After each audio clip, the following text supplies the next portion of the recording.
Boa tarde, estamos de volta com o Senado agora. O ministro do Planejamento, Nelson Barbosa, participa de audiência pública na Comissão de Assuntos Econômicos. Em pauta, o ajuste fiscal necessário para enfrentar a crise econômica e as medidas provisórias que tornam mais rígidas as regras para a concessão de benefícios previdenciários e sociais. As MPs 664 e 665 estão em análise no Congresso e enfrentam críticas de parlamentares tanto da oposição quanto do governo. A repórter Mariana Abreu acompanha a reunião e tem mais informações. Boa tarde, Mariana. Segundo o ministro do Planejamento, Nelson Barbosa, o governo já tem tomado os primeiros passos para fazer o país voltar a crescer e reequilibrar as contas. É o caso da revisão do superávit primário, da revisão dos subsídios concedidos referentes à energia elétrica e das medidas provisórias que tornam mais difícil o acesso a benefícios previdenciários. Sobre esse assunto, eu converso agora com o presidente da Comissão de Assuntos Econômicos, o senador Delcídio do Amaral, que pode falar um pouco mais para a gente sobre a reunião. Senador, tem respondido às demandas dos senadores com relação a essas dúvidas de se o país vai voltar ou não a crescer? Sem dúvida nenhuma. Eu acho que o ministro Nelson Barbosa fez uma apresentação, primeiro uma avaliação macroeconômica, depois as medidas que são absolutamente necessárias, que representam aproximadamente 18 bilhões, fundamentais para que a gente tenha essa responsabilidade fiscal, mas demonstrou que nós não podemos só falar de uma pauta negativa, nós temos que falar do porquê que nós estamos tomando essas medidas. Para o quê? Para alavancar novos investimentos, para trazer a inflação para o centro da meta e, ao mesmo tempo, olhar especialmente a questão de infraestrutura, de logística e, principalmente, o programa de concessões que o governo, sem sombra de dúvida, vai retomar, aliado à aprovação do orçamento, que nós esperamos que isso aconteça essa semana, para que efetivamente a gente trate esses restos a pagar com a agilidade necessária para que as obras do PAC 1, do PAC 2, as emendas nos municípios tenham continuidade. Alguns senadores chegaram a criticar, dizendo que a presidente Dilma Rousseff teria dito uma coisa durante a campanha eleitoral e agora estaria fazendo o contrário, que essas medidas de ajuste fiscal provariam isso. O ministro conseguiu rebater os argumentos? Conseguiu e rebateu de uma forma muito competente, porque a economia é dinâmica. E ele fez uma comparação com a reeleição do próprio presidente Fernando Henrique. O presidente Fernando Henrique se reelegeu com câmbio fixo. Depois veio a crise de janeiro, de fevereiro dos mercados, ele teve que mudar. Ele tornou o câmbio flexível, ele estabeleceu regime de metas inflacionárias. Então, a economia ela tem uma dinâmica. E, sem dúvida nenhuma, a presidenta Dilma, sua equipe econômica, teve que promover os ajustes necessários em função das mudanças de cenário e eu acredito que o governo está no caminho certo agora. Claro, precisa dialogar com o Congresso, eu acho que o Congresso pode, junto com o governo, aperfeiçoar essas medidas provisórias. Alguns dos temas tratados nas medidas provisórias podem ser medidas administrativas e não constar de projetos de lei que aqui vão ser discutidos. Então, eu acho que a vinda do ministro Nelson Barbosa é muito importante, porque aproxima a equipe econômica do Congresso, mais especialmente da Casa da Federação, que é o Senado, através da Comissão de Assuntos Econômicos. Nós começamos hoje com o ministro Nelson Barbosa, na terça-feira que vem, dia 24, o ministro Tombini, presidente do Banco Central, e aí fechando essa série de audiências públicas, o ministro Levi, no dia 31 de março. Senador, obrigada pela entrevista. André, lembrando que o ministro disse que a inflação para este ano é de alta, entre 7,5% e 7,8%, mas deve começar a cair em 2016. Apesar disso, a expectativa é de que o país volte a crescer ainda no segundo semestre deste ano. Voltamos ao estúdio. Obrigado, Mariana. O Marco Legal da Biodiversidade foi tema de audiência pública conjunta das comissões de Meio Ambiente, Ciência e Tecnologia e Agricultura. Representantes de 7 ministérios participaram do debate. Entre eles, a ministra da Secretaria da Igualdade Racial, Nilma Gomes. A ministra da Igualdade Racial pediu a inclusão da sua secretaria no grupo que vai elaborar a lista de produtos sujeitos à repartição de benefícios.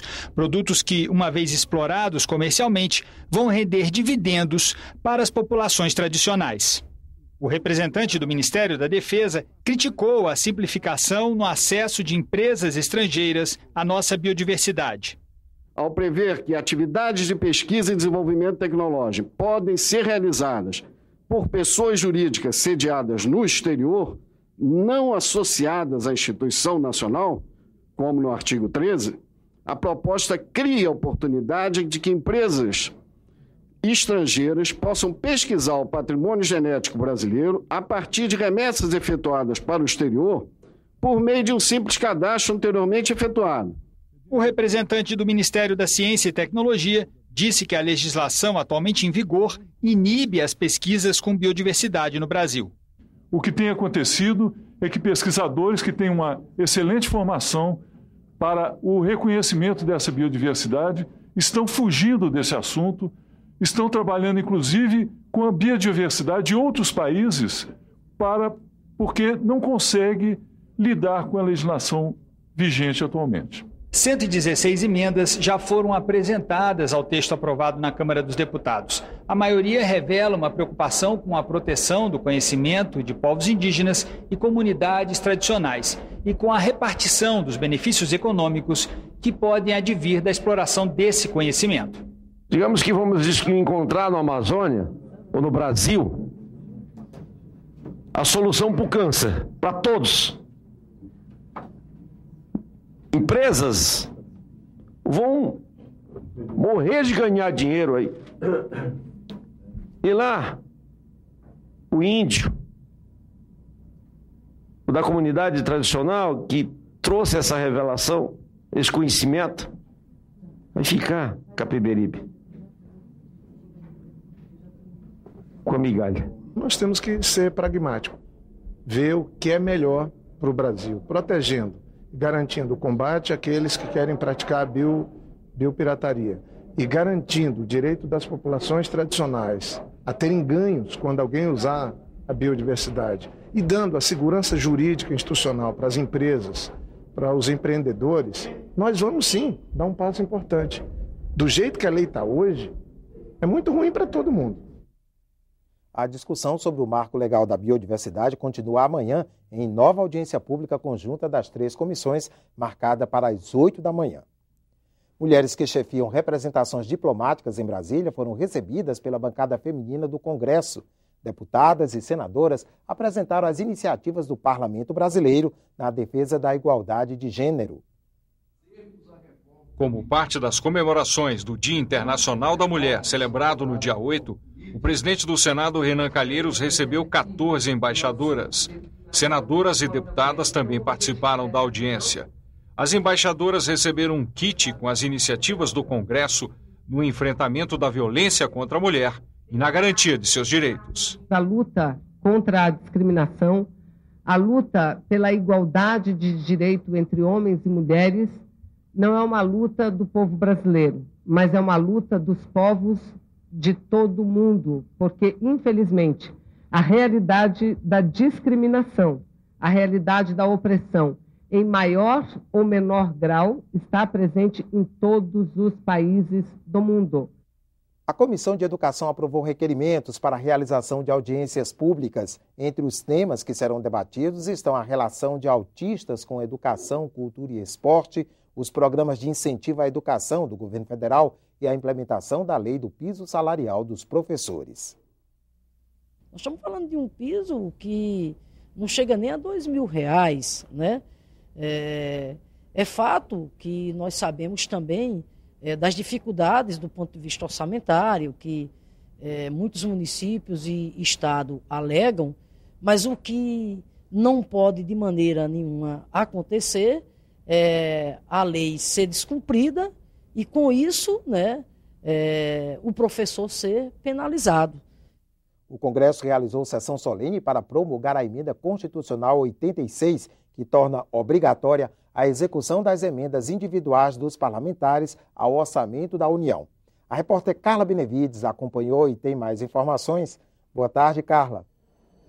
Boa tarde, André. A PEC do orçamento impositivo foi aprovada pelo Senado em 2013. Em fevereiro deste ano, foi aprovada pela Câmara dos Deputados. Pelo texto, o governo fica obrigado a liberar as emendas parlamentares até o limite de 1,2% da receita corrente líquida.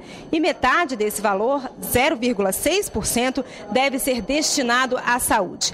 Além de prever o pagamento obrigatório das emendas parlamentares, o texto fixa em 15% o percentual mínimo da receita corrente líquida que o governo deve destinar para a saúde até 2020. André. Obrigado, Carla. O Senado lança durante a sessão plenária desta tarde a primeira edição impressa e em meio eletrônico do novo Código de Processo Civil, sancionado ontem pela presidente Dilma Rousseff. Elaborado a partir do trabalho de uma comissão de juristas criada em 2009, o código foi aprovado pelo Senado em dezembro e deve acelerar as decisões judiciais. A primeira edição conta com 2.000 exemplares. O CPC pode ser adquirido no site do Senado ao preço de R$ 15. O endereço eletrônico é www.senado.leg.br/livraria. O plenário do Senado dá continuidade hoje à tarde à votação de propostas da reforma política. Na chegada ao Senado, o presidente Renan Calheiros comentou o assunto. A partir do momento em que a presidente está dizendo que agora vai ter o protagonismo dela e do PT, eu acho que a reforma tem uma chance maior de sair.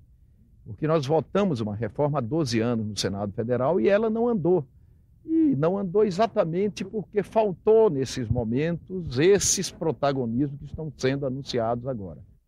O Senado agora termina aqui. Você assiste em instantes à sessão plenária deliberativa desta terça-feira. Boa tarde.